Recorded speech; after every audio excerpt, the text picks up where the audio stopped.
In FP8, the null data type is a key feature that represents the absence of a value.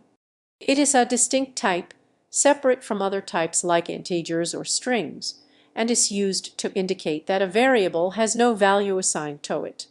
In FP8, developers can explicitly declare a variable's type as null, enhancing code clarity and type safety. This is especially useful when defining function parameters and return types, allowing for more predictable behavior in the code. The null coalescing operator. Furthermore, FP8 emphasizes type consistency, making it important for developers to handle null values properly to avoid unexpected errors.